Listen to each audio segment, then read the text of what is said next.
Hello everybody and welcome back to the Hungry House Husband Show. Today I am making Mississippi Delta hot tamales. Now these tamales, much like Nashville Chicken has kind of hit, Mississippi Delta has its own version of the tamale. It's in a few little towns down in the Delta of Mississippi, funny enough, and they make it a little spicier than the Hispanic version of the tamales. Now this recipe that I'm streaming across the screen is easily scalable. You can double it, triple it, or halve it if you want. The one that's on the screen right now that I'm making makes about 2 dozen. So you start off by boiling your pork or whatever meat you're using. It's just a flat boil, water, cover it, you're good to go. No need to really cut a whole lot of the fat off. Cut off as much as you can, but don't worry about it. Once you get it to a boil, reduce to a simmer and cover for about 2 hours. And here we are 2 hours later. Now keep in mind this is nothing but water. It's nothing fancy whatsoever. We're just basically rendering and tenderizing the meat. Now we're going to take this out and strain it, but reserve the broth. This water has a whole lot of yummy pork goodness in it. So I just take a spaghetti strainer here and strain the meat into it so that I can reserve both. Now be sure to use a deep bowl like this one. It's going to make sure that you don't splash or overfill, and possibly it's going to save your toes and whatever else is on your counter.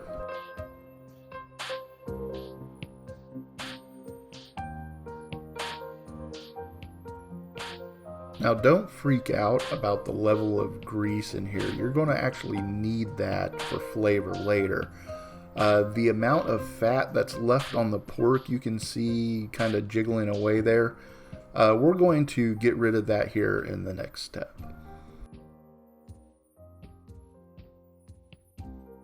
And now for fat removal. Now this is really going to come off really easily. It just kind of shreds and pulls off on its own. We are also going to take the meat and kind of slice it into little tiny shreds. Go against the grain so that it's nice and thin. You're going to want that kind of texture. Now, if you're using beef, I've had beef tamales that have a very stringy texture, if you will. Stringy but tender. So that you can, you still cut through it with your fork. If that's the texture you're going for, just shred it with your fingers. No need to actually chop it. So with this, it's just simply rinse and repeat with the next piece of pork. The fat will come off real easily. Just chuck that and put all your pork back into a bowl. But now it's time to take care of the corn husks, get them softening, and also for the creation of the masa. So for the corn husks, super easy. Just kind of divide them up by how many you think you're going to need, and then add a few just in case some tear. Put them in a bowl of warm water and let them soak for about 2 hours. You can do this also when you're boiling your meat. So now for the corn dough filling, we're going to do our moussaka along with our baking powder and our salt, and then we add in our lard and just get that to start spinning. Now once that is spinning around and mixing, we're going to add in about 2 cups or so of our pork broth that we reserved. You're going to notice the dough start to cling together. It's going to have a not wet but moist consistency.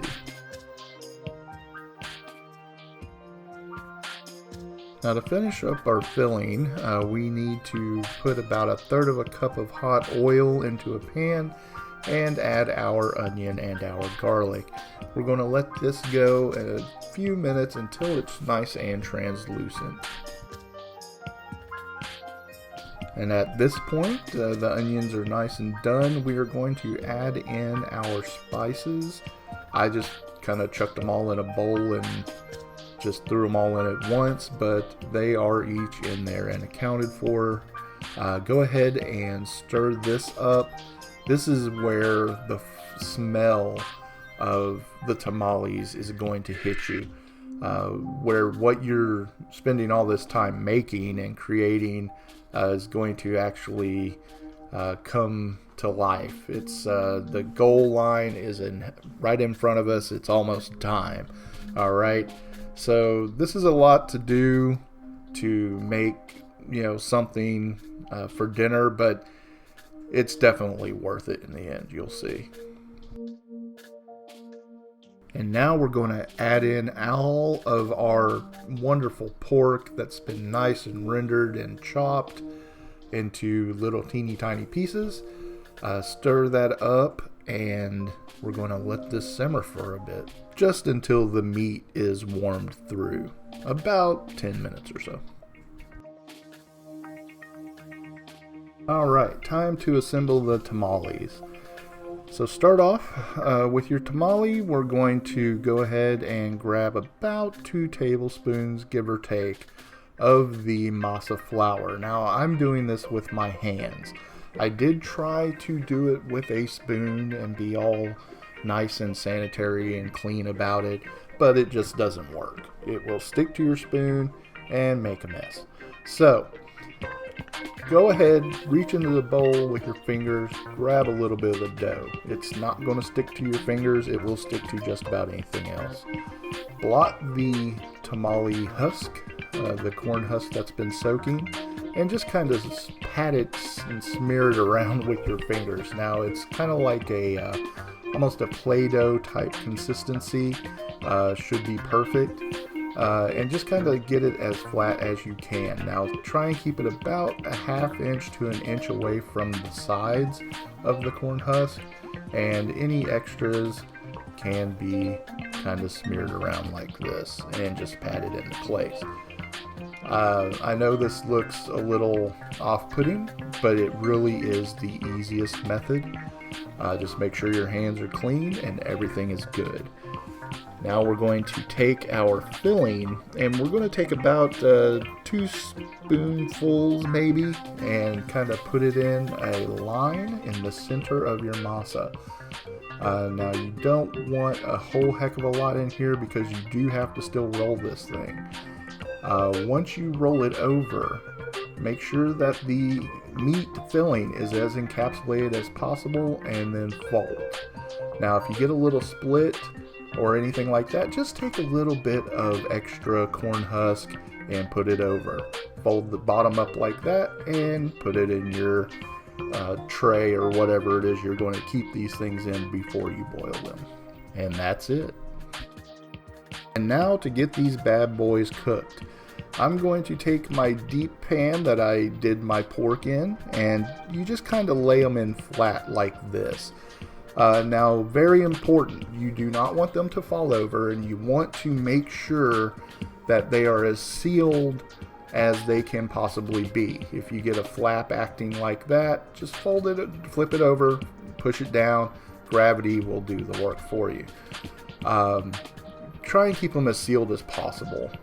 This is because we don't want the meat on the inside to leak and burst forth from the tamale while we are simmering them.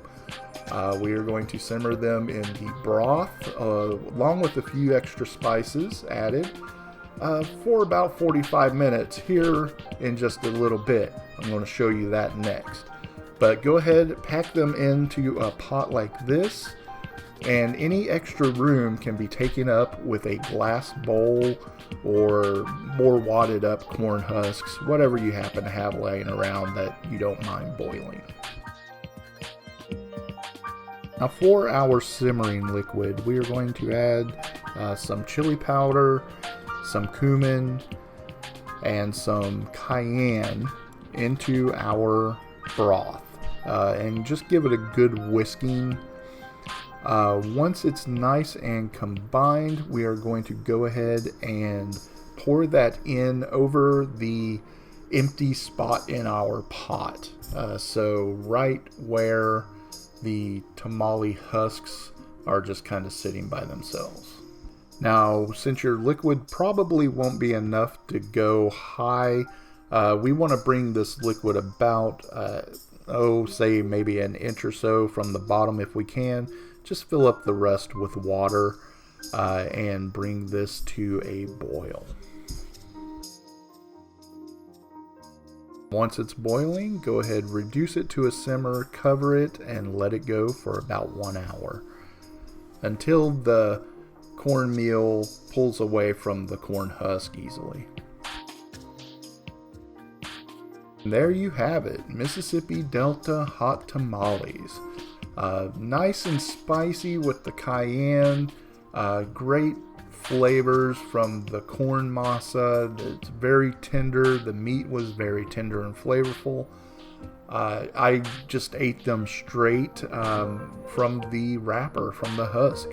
No need for salsa or anything, no hot sauce. You can eat them with, I believe the Mississippi way is to eat them with saltines and some Tabasco. So do it however you like it, but just be sure to make them. They are well worth the effort. I certainly enjoyed making this video for you. It was a pleasure. It always is. Remember to like, comment, and subscribe. And until next time, may your food and your life always have flavor. Bye-bye.